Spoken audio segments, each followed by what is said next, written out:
dedicated to freedom of speech that was supposed to bring together members of both parties with members of the press.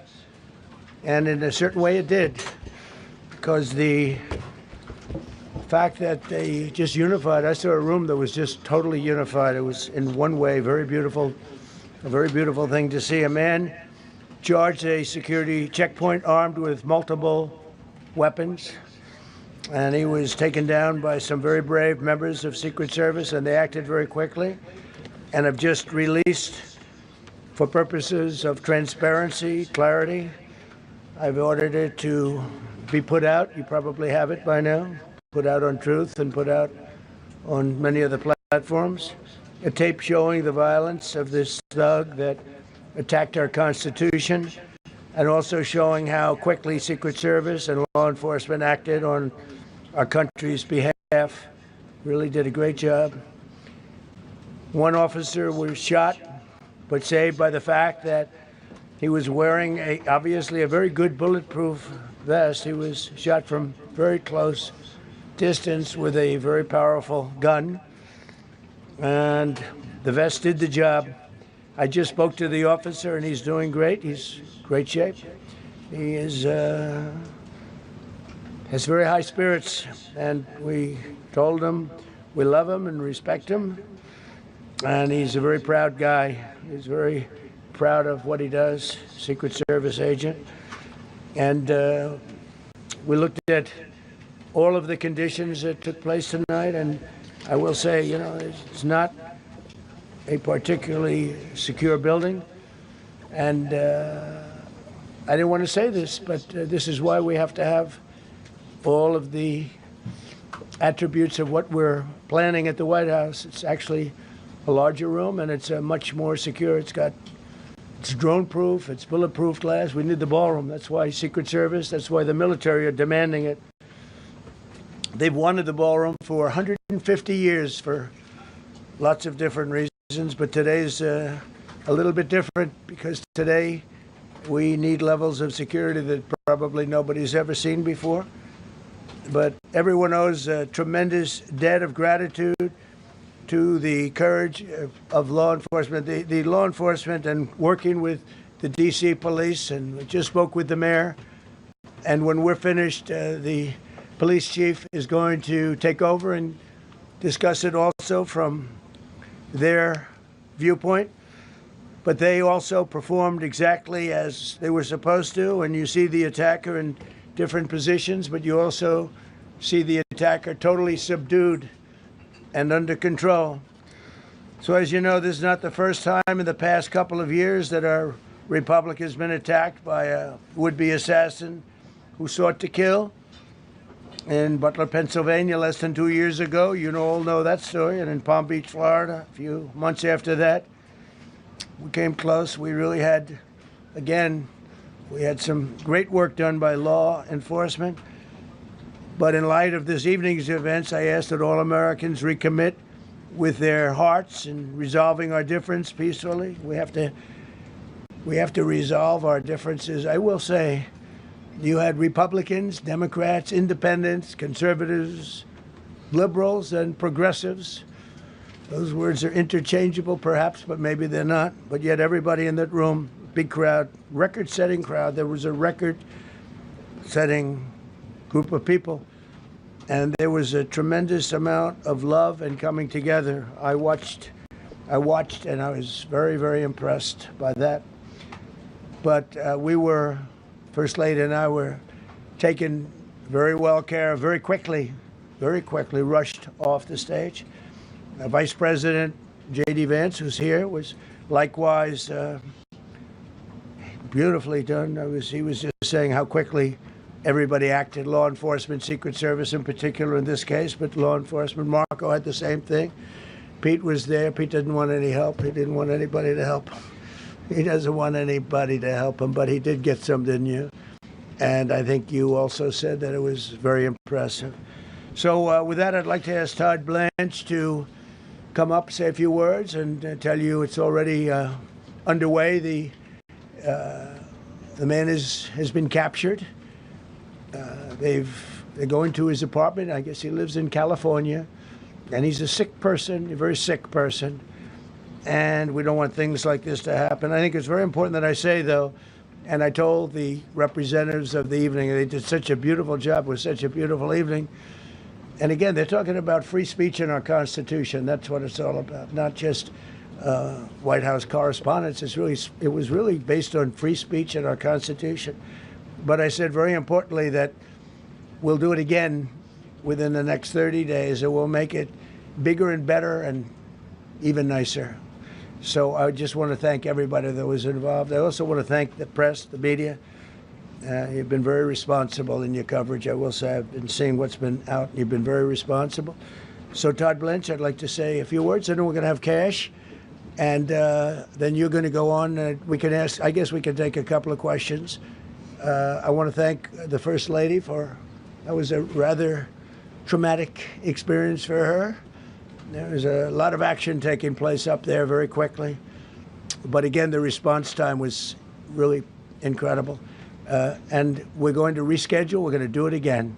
We're not going to let anybody take over our society. We're not going to cancel things out because we can't do that. We wanted to stay tonight. I will tell you, I fought like hell to stay. But it was protocol. They said, please, sir. Because they didn't know there was a lot of action going on, and they didn't know could there be probably a lone shooter, but we'll find out. We'll find out very quickly.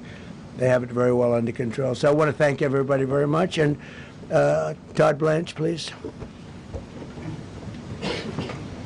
Thank you very much, Mr. President. Tonight you saw the very worst and the very best of this country. You saw the very worst by the actions of that coward that the president just talked about. But you also saw the very best because you saw law enforcement do exactly what they're supposed to do.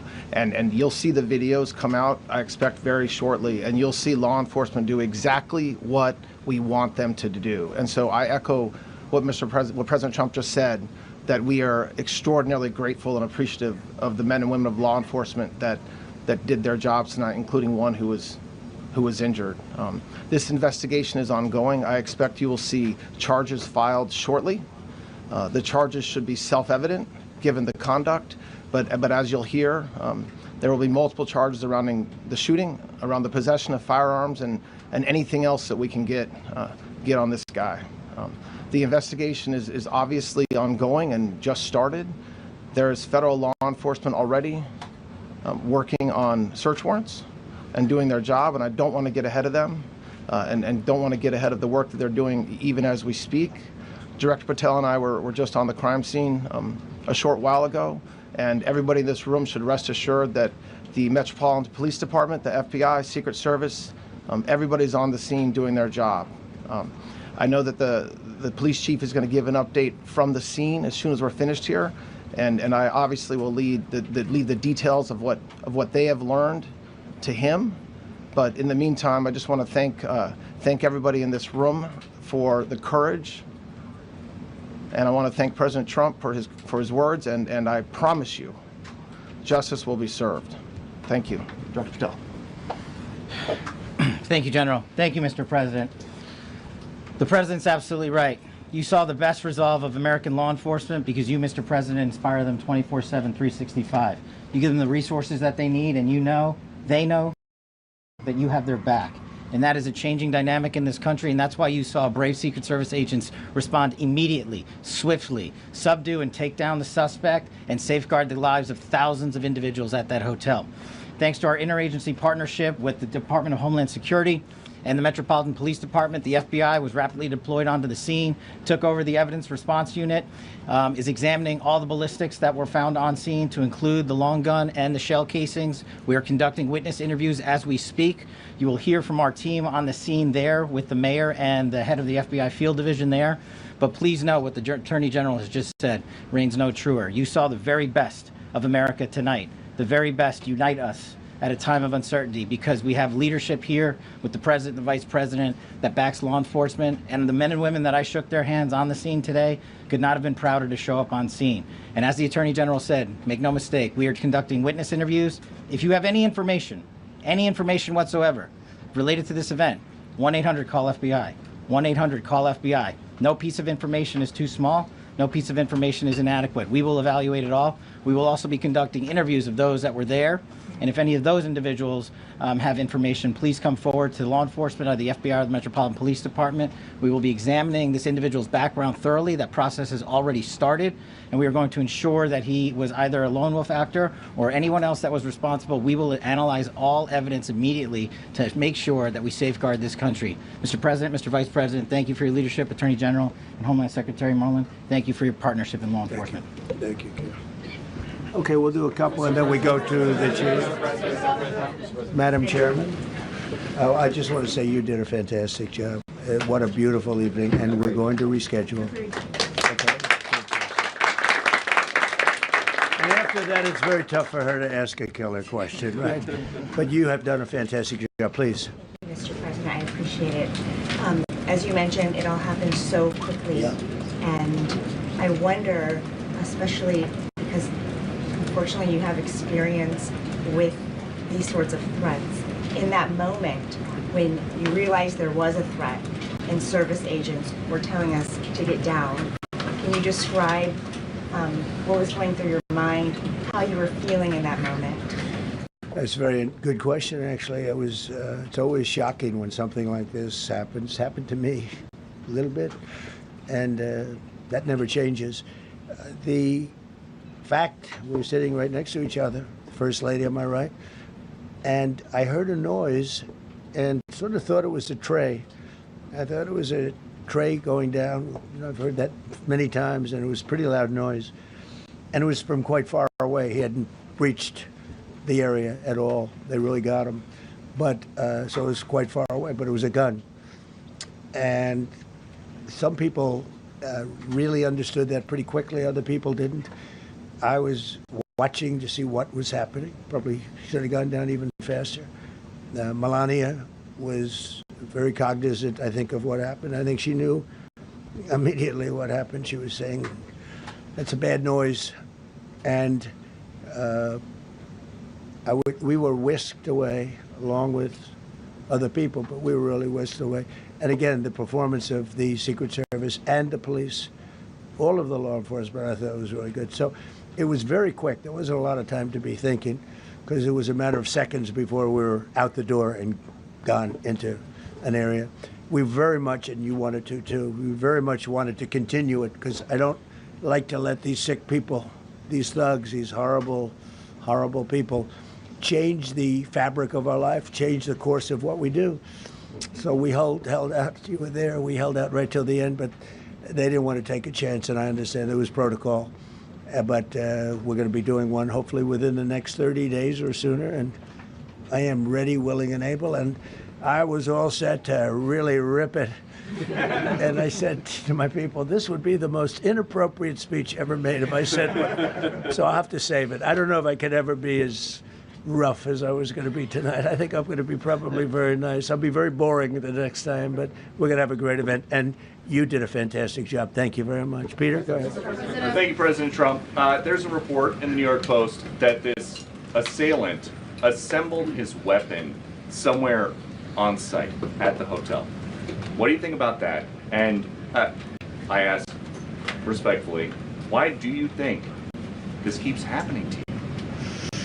Well, you know, I've studied assassinations, and I must tell you, the most impactful people, the people that do the most, you take a look at the people, Abraham Lincoln, I mean, you go through the people that have gone through this where they got them, but the people that do the most, the people that make the biggest impact, they're the ones that they go after. They don't go after the ones that don't do much because they like it that way. And when you look at the people that have either, whether it was an attempt or a successful attempt, they're very impactful people. Just take a look at the names there, the big names. And I hate to say I'm honored by that, but I've done a lot. We've done a lot. We've taken this country, and we were a laughing stock for years, and now we're the hottest country anywhere in the world. We've changed this country, and there are a lot of people that are not happy about that. So I think that's the answer, Peter. And after Butler, your team for a while rethought outdoor events. Yeah. Do you think that you now need to rethink No. indoor Well, events? but then you just don't do events. No, I can't do that. I have to. It is what it is. We have to do it. The room was very, very secure. He charged from 50 yards away, so he was very far away from the room. And what did you think when you saw the video of how fast he was running? He was moving. He was really moving. And the reaction time was great. Boy, those guys, they had their guns drawn literally by the time he was there. They were shooting. That's right. I thought they were very impressive. And if I didn't, I'd let you know. I'm not going to be, I would not stand for that. No, I thought they were very impressive. Thank you, President Trump, and thank you for updating us on the Thank you. suspect earlier. Were you aware of any threats? Was your team aware of any threats beforehand? And do you believe you were the target of this tonight? I guess. I mean, these people they're crazy. They're crazy. And, you never know. He was very far away from me. He had to go through a lot. We had resources all over. We had resources sitting at tables, literally in disguise, sitting maybe at your table, who knows? But we had people all over the room, so he had a long way to go. That was really a first line of defense, and they got him. And they really, they acted incredibly. No, there was no notification. We had no idea. Go ahead, Do you know Kevin. any political motivations from this? Well, you never know. suspect? Now, we'll be able to tell you that maybe by tomorrow or the next day. He's in custody, and they're asking him a lot of questions. I guess they're going over, Todd, and they're already at his apartment. He lives in California. Yes, sir. And they're over there, so they'll be able to tell you. Thank you, Caitlin. President Trump, did the suspect say anything, or was he wearing anything that would allege some type of motive here? Nothing. No, I mean, he was a guy who looked pretty evil when he was down. They had him down. He was fighting hard. He was, in my opinion, a sick person. Who would do that but a sick person? But I think you're going to find everything about him. No reason to talk about it now. But tomorrow at this time, long before this time, you're going to know a lot of things about him. They seem to think he was a lone wolf, and I feel that too. Are you concerned about U.S. Secret Service protection ability? We saw several of the detailees take minutes to be escorted out of the room.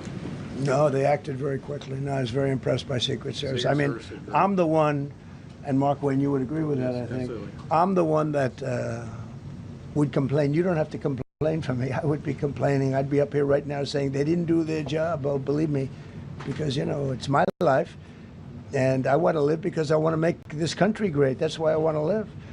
But when you're impactful, they go after you. When you're not impactful, they leave you alone. Okay, a couple of more. Go ahead, please. Is there any indication that this shooting could have been linked to the war in Iran?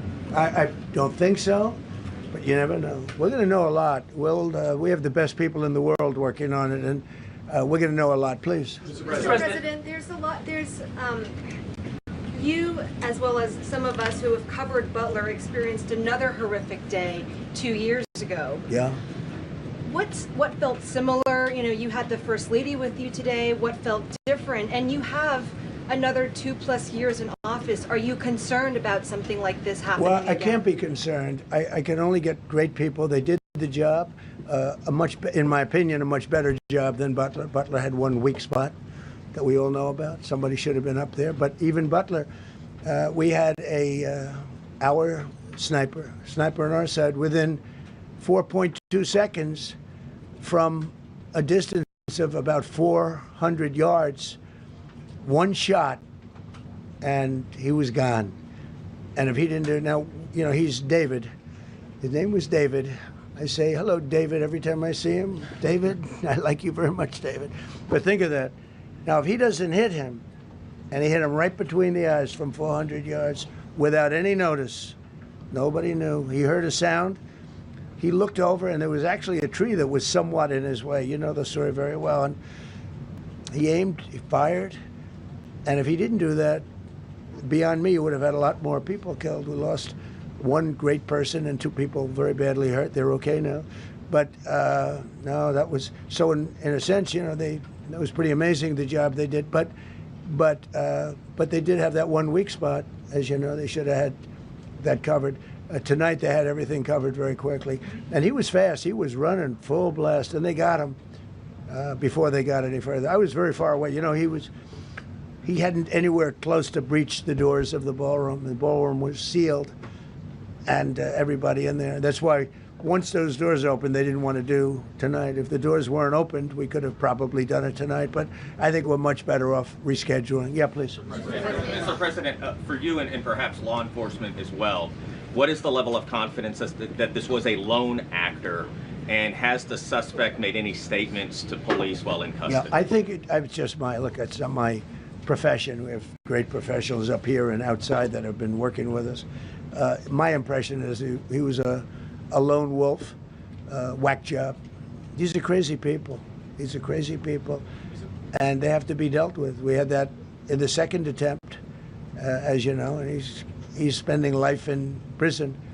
Because if you let him out, they'll probably, if he serves 10 years or 15 years, you let him out, he'll probably try it again with somebody else.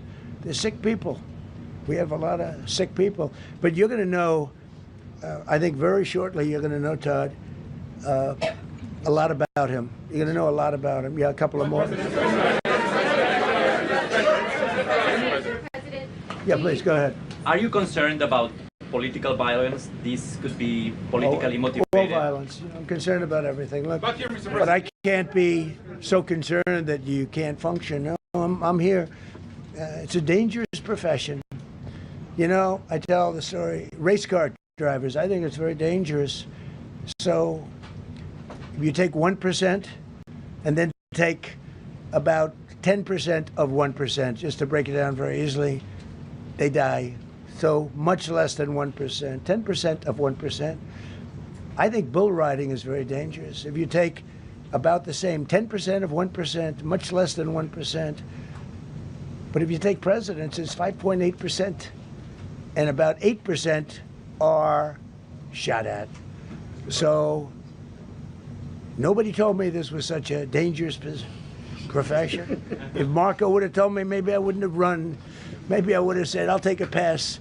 No, it's a dangerous profession, but I don't view it that way. Look, I'm here to do a job. As part of the job, it is a dangerous. I can't imagine that there's any profession that's more dangerous.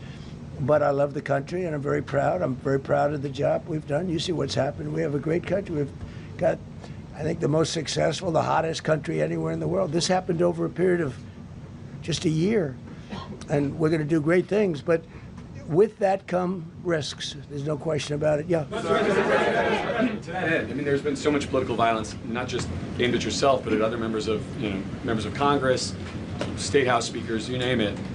Is that just the cost of doing business to do politics in America anymore? Yeah. Well, what does that say about our country? Too.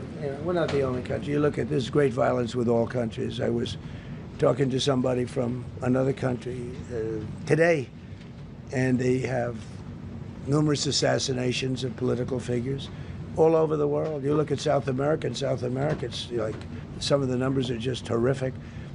It's dangerous stuff, whether it's here or someplace else. No country is immune. No country. Good question. Is it possible to turn that temperature down at this point?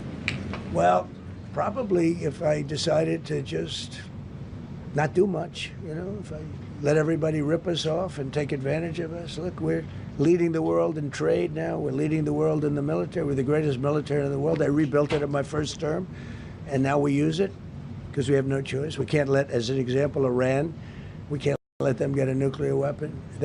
Everything will be peanuts compared to that if they ever were given a nuclear weapon, and they'd use it too. Marco and I were talking about it today. They would use it without even hesitation. We can't do that.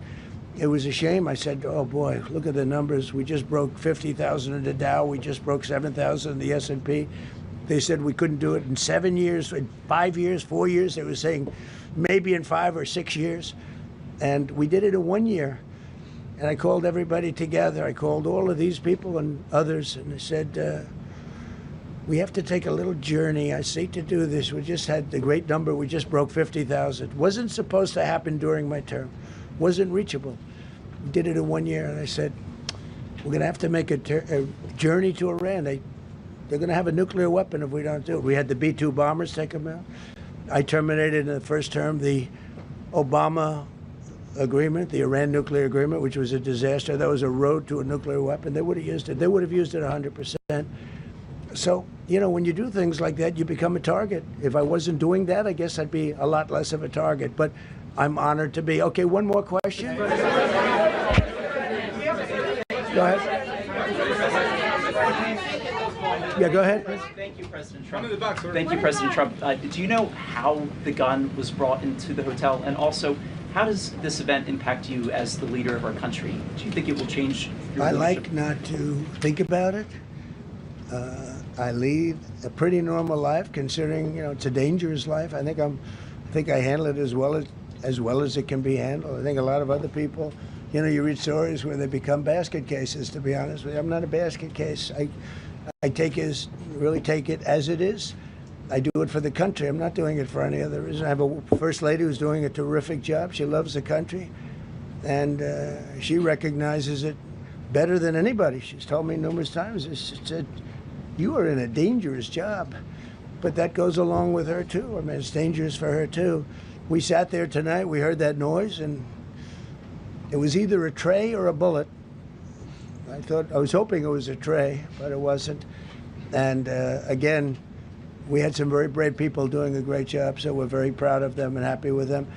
I just want to thank everybody. They will be able to give you all that information as to the names and everything else. I think we released the names already. Most of you would have it, but his name. We appreciate it.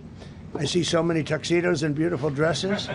It was a little different evening than we thought, but we're going to do it again, and we have a great chairman who we're so proud of, and we have to make it better. We'll make it safer, I guess, right?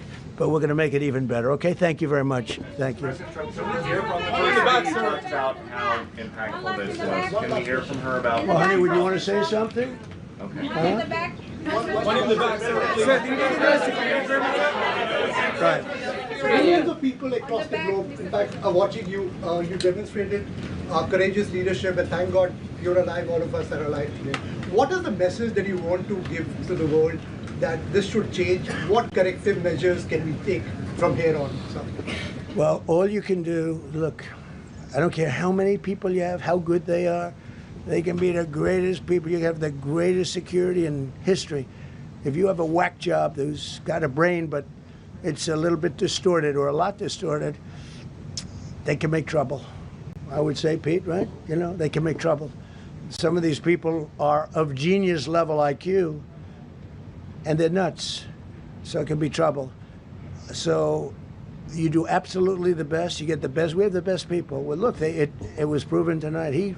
He started running from 50 yards, and he was fast. He was like a blur on tape.